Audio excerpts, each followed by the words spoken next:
கிழக்கு நியூஸ் நேயர்களுக்கு வணக்கம். நான் பத்ரி சேஷாத்ரி. திமுகவுக்கும் காங்கிரஸுக்குமான உடன்பாடு நேற்றைக்கு நடந்து முடிந்தேறியுள்ளது.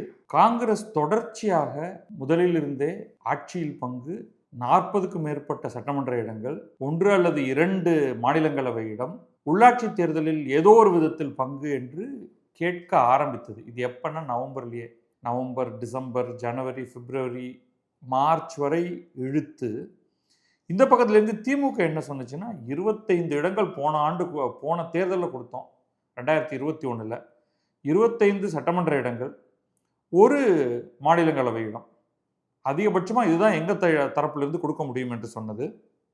இறுதியில் பெரிய போராட்டங்களுக்கு பிறகு 25 இடம் என்பது 28 என்றாகி ஒப்பந்தம் நேற்றைக்கு முடிவடைந்துள்ளது. கையெழுத்திட்டு இருக்கிறார்கள். இதில் பல்வேறு சின்ன சின்ன தகவல்கள்லாம் இருக்குது. தினமலரில் பல கட்டுரைகள் இது தொடர்பாக வந்திருக்கு. அதிலிருந்து சில புள்ளிகளை மட்டும் எடுத்து பார்ப்போம். நேற்றைக்கு டெல்லி மேலிடம் சம்மதம் தெரிவித்ததை தொடர்ந்து 28 சட்டசபை தொகுதிகள், ஒரு ராஜ்யசபை சீட் கொடுக்க திமுக முன் வந்தது. அந்த இறுதி ஒப்பந்தத்தில் காங்கிரஸ் கையெழுத்திட்டு இருக்கிறது. இதில் திமுக தன்னுடைய பல்வேறு கூட்டணி கட்சிகள், இந்த முறை 22 கட்சிகள் அடங்கிய கூட்டணியில் திமுக அதை தலைமை தாங்கி நடத்துகிறது. இதற்கிடையே அவங்க என்னென்னலாம் பண்ணியிருக்காங்க அப்படிங்கிறதெல்லாம் கூட நம்ம பார்ப்போம். ஆனால் நான் முன்னமே சொன்ன மாதிரி ஆட்சியில் பங்கு, 41 சட்டமன்ற தொகுதிகள், 2 மாநிலங்களவை சீட், உள்ளாட்சியில் பங்கீடு என்ற நிபந்தனைகளுடன் காங்கிரஸ் தன்னுடைய தரப்பை ஆரம்பித்தது. இந்த பக்கம் 25 தொகுதிகள், ஒரு ராஜ்யசபை சீட், இதுதான் கொடுக்க முடியும் என்று திமுக சொன்னது.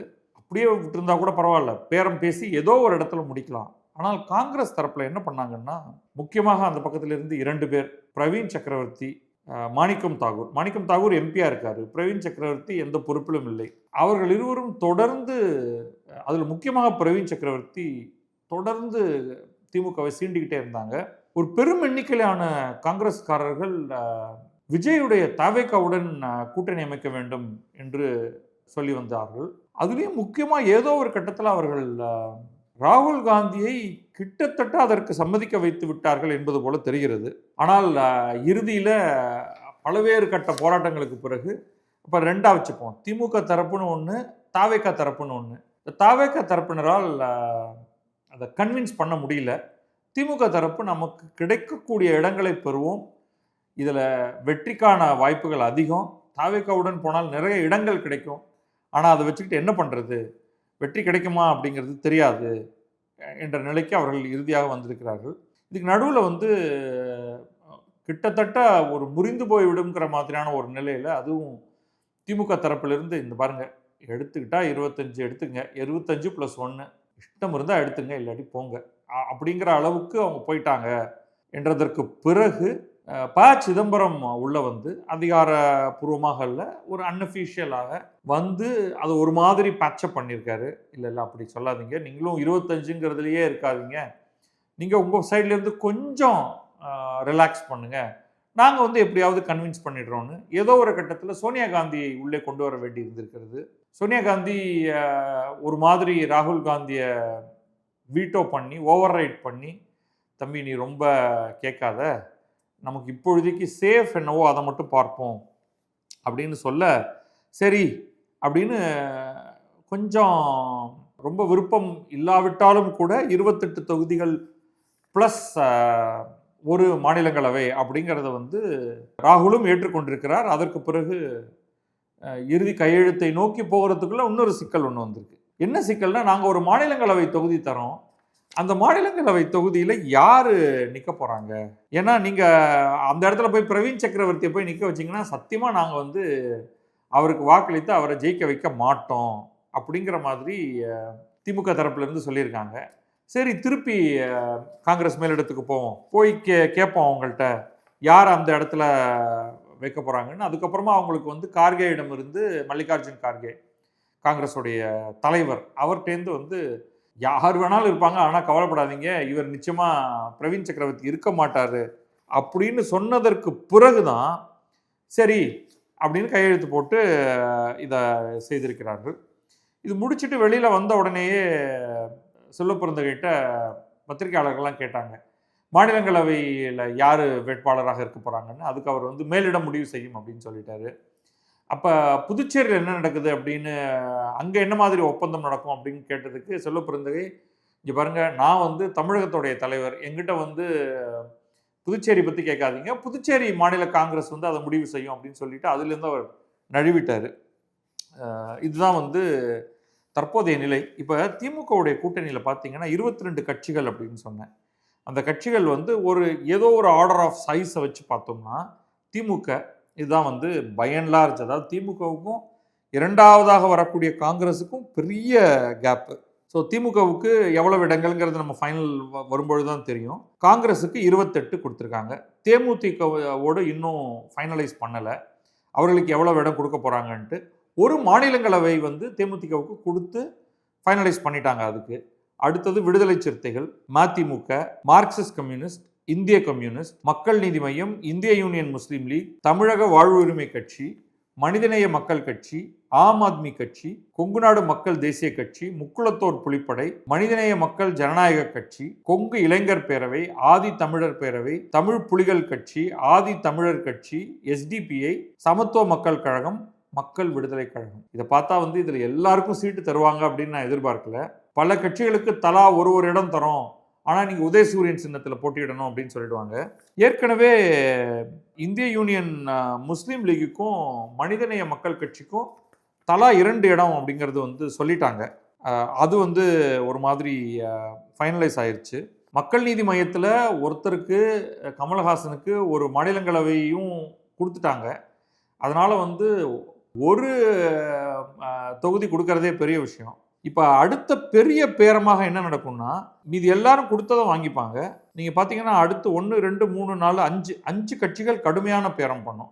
தேமுதிக, விடுதலை சிறுத்தைகள், மதிமுக, மார்க்சிஸ்ட், இந்திய கம்யூனிஸ்ட். இவங்க இதில் மார்க்சிஸ்ட், இந்திய கம்யூனிஸ்ட் என்ன சொல்லுவாங்கன்னா, அவருக்கு என்ன கொடுக்குறியோ அதே இது என்ன கொடுக்கணும் அப்படின்னு ஒருத்தர் காமிப்பாங்க. இந்த உண்மையில பலத்தின் அடிப்படையில் பார்த்தா மார்க்சிஸ்ட் கம்யூனிஸ்டுக்கு அதிக பலமும், இந்திய கம்யூனிஸ்ட் கட்சிக்கு குறைவான பலமும் தான் இருக்குது. இன்றைய நிலையில் மதிமுகவுக்கு வந்து ஒட்டுமொத்தமாக பலமே கிடையாது.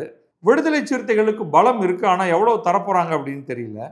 ஸோ இது எல்லாத்தையும் வைத்து தான் வந்து இறுதியான ஒரு லிஸ்ட் ஒன்று வர ஆரம்பிக்கும். ஸோ அதெல்லாம் வந்து நமக்கு வரக்கூடிய நாட்களில் அது நடக்கும். ஒரே ஒரு விஷயத்தை மட்டும் இதோட முடிச்சுப்போம். இதில் இப்போ வந்து அதாவது வந்து ராகுல் ரொம்ப தீவிரமாக தவேகவுடன் ஏன் போகக்கூடாது என்று கேட்பது போல தெரிகிறது. அதுதான் தினமலர் ஒரு செய்தியில் இருக்குது. அதில் வந்து விஜய்க்கு இன்னும் மக்கள் மத்தியில் என்ன ஆதரவுன்னே தெரியல, இந்த தேர்தல் நடக்கட்டும், இதில் என்ன ஆதரவு இருக்குது அப்படிங்கிறத பார்த்து நம்ம வந்து அடுத்த முறை தேர்தலில் பார்த்துக்கலாம் என்று சொல்லியிருக்கிறார்கள் தெரியுது. இப்போ ஹிஸ்டாரிக்கலி காங்கிரஸுக்கு கடந்த காலங்களில் அதிமுகவோடும் கூட்டணியில் இருந்திருக்கிறார்கள். கடந்த 20 ஆண்டுகளுக்கும் மேலாக திமுகவோட கூட்டணியில் இருக்காங்க. ஸோ உங்களுக்கு என்னென்ன மாதிரி இடங்கள் கொடுக்கப்பட்டிருக்கு அப்படிங்கிறத பார்ப்போம். 1996 அதிமுக கூட்டணியில் காங்கிரஸ் இருந்தது. அந்த தேர்தலில் தான் தமிழ் மாநில காங்கிரஸ் பிரிந்து வந்தது. ஸோ அந்த கூட்டணியில் பார்த்தீங்கன்னா ஏடிஎம்கே 167 இடங்கள் ஜெயலலிதாவும், இந்தியன் நேஷனல் காங்கிரஸுக்கு வந்து குமரி அனந்தன் அப்போ தலைவராக இருந்தார், 64 இடங்களும். அதே நேரத்தில் டிஎம்கே 176 இடங்களும், தமிழ் மாநில காங்கிரஸுக்கு 41 இடங்களும். அப்போ கிட்டத்தட்ட காங்கிரஸ் 2ஆக பிளந்ததுன்னு பார்த்தோம் இல்லையா? அப்போ காங்கிரஸ்காரர்கள் இந்தியன் நேஷனல் காங்கிரஸாகவும் தமிழ் மாநில காங்கிரஸாகவும் கிட்டத்தட்ட 105 இடங்கள்ல நின்றுருக்காங்க. இங்கே சேர்ந்த மாதிரி நின்று அதை கணக்கை தான் பார்க்கணும். அவ்வளோ அந்த இடத்துலேருந்து ஆரம்பித்து என்ன நடந்திருக்கு அப்படின்னு பார்க்கலாம். 2001 வரும்பொழுது ரொம்ப இன்ட்ரெஸ்டிங்காக தமிழ் மாநில காங்கிரஸ், இந்திய தேசிய காங்கிரஸ் 2 பேருமே ஜெயலலிதாவோடு கூட்டணிக்கு வந்துட்டாங்க. அப்போ அதிமுக 140 இடங்களையும், தமிழ் மாநில காங்கிரஸுக்கு 32 இடங்கள், இந்திய தேசிய காங்கிரஸுக்கு 14. அப்போ அது ரெண்டுத்தையும் சேர்த்திங்கன்னா 45 இடங்கள் மொத்தமாக காங்கிரஸ்காரர்களுக்கு அப்படின்னு நீங்கள் கணக்கில் எடுத்துக்கலாம். அதே இது வந்து 2006 இருந்து தான் முழுமையாக, அதாவது தமிழ்நாட்டுடைய தேர்தல்களை நம்ம கணக்கில் எடுத்துக்கிட்டோம்னா திமுகவும் காங்கிரஸும் ஒரு இணை பிரியாத ஒரு கூட்டணிக்குள்ளே வர ஆரம்பித்தாங்க. இப்போ அதில் பார்த்தீங்கன்னா திராவிட முன்னேற்ற கழகத்துக்கு 128 இடங்கள், இப்போ டெக்னிக்கலி 132 இடங்கள், ஏன்னா எல்லாருமே வந்து உதயசூரியன் சிம்பலில் போட்டிட்டவங்க 132, காங்கிரஸ் 48 இடங்கள். ஸோ காங்கிரஸ் வந்து 2006 காங்கிரஸுக்கு 48 இடங்கள் கொடுக்கப்பட்டிருக்கு. அங்கேருந்து ஆரம்பித்து 2011 பார்த்தா காங்கிரஸ் எக்கச்சக்கமான இடங்களை பிடுங்கி கொண்டு 63 இடங்கள் காங்கிரஸ். இப்போ கேவி தங்கபாலு தலைவர். திராவிட முன்னேற்ற கழகம் வெறும் 119 இடங்கள்ல தான் போட்டி போட்டிருக்கு ஆச்சரியமாக. அடுத்தது வந்து 2016 வரும்பொழுது திராவிட முன்னேற்ற கழகம் 176 இடங்களும் காங்கிரஸ் 41 இடங்களுமாக. ஸோ அப்படியே அதுதான் மேக்சிமம் வந்து 2011 63 இடங்கள்ல போட்டியிட்டது காங்கிரஸ். அங்கிருந்து வரிசையாக அதுதான் அவர்கள் ஏறி மேலே சென்றது. 63ன்னு சொல்றேன், ஆனால் ஏடிஎம்கேவோட கூட்டணியில் 64 இடங்களில் கூட அவர்கள் போட்டியிருக்கிறார்கள் 1996. ஸோ 63 2011, 2016 41 இடங்கள். இப்போ டிஎம்கே வந்து 176 இடங்களுக்கு போட்டிட்டாங்க. அடுத்தது 2021 டிஎம்கே 173 இடங்கள், காங்கிரஸ் 25 இடங்கள். அதுலேருந்து காங்கிரஸ் ஒரு 3 இடங்கள் அதிகம் பெற்று 28 இடங்களுக்கு வந்திருக்கு. இப்பொழுது இருக்கக்கூடிய அந்த 22 கட்சி கூட்டணி அப்படின்னு பார்த்தா கிட்டத்தட்ட 2011 யார் யாரெல்லாம் இருந்தாங்களோ அவர்கள் எல்லாம் அப்படியே நிற்கிறாங்க. கூடவே அவங்களுக்கு வந்து தேமுதிகவும் கூட்டணியில் வந்திருக்கு. ஸோ தேமுதிமுகவுக்கும் கொஞ்சம் கொடுக்கணும், மற்ற பல்வேறு கட்சிகளுக்கும் கொடுக்கணும் அப்படின்னு பார்த்தா திராவிட முன்னேற்ற கழகம் 160 அல்லது 165 இடங்களுக்கு மேலே போட்டியிடாது அப்படின்னு இப்போ தோணுது. இதெல்லாம் பார்க்கும் பொழுது பார்க்கலாம் அது என்ன மாதிரி வருதுன்னு. பட் 25லேருந்து மீண்டும் ஒரு 3 அதிகம் வாங்கி 28 இடங்களுக்கு வந்திருக்கிறார்கள்.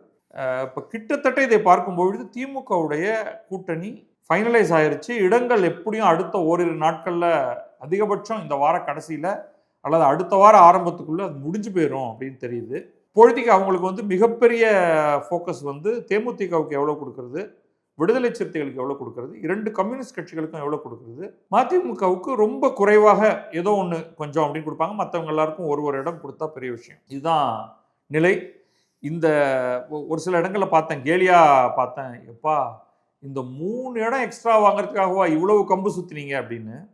ஆனால் காங்கிரஸ் இவ்வளவு தூரம் கடுமையாக போராடி இருக்காவிட்டால் இந்த 3 இடங்கள் கூட அவர்களுக்கு அதிகமாக கிடைத்திருக்காது.